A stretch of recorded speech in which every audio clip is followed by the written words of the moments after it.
بسم الله الرحمن الرحيم. السلام عليكم ورحمة الله وبركاته.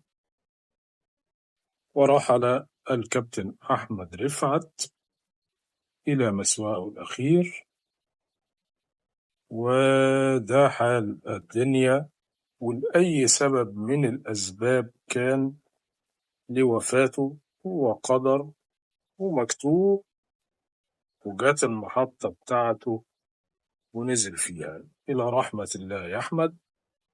ودوت درس لينا كلنا. البني آدم مش شرط يكبر في السن عشان يموت، أو ممكن في عز شبابه يموت ويلقى ربه.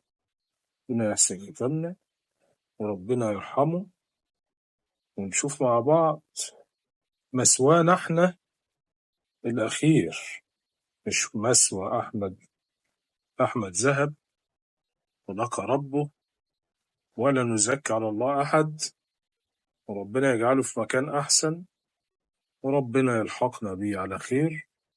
نشوف كده المكان اللي احنا هنروحه قريبا إن شاء الله. ربنا يرحمه ويحسن ختمنا، يرحمه ويحسن ختمنا.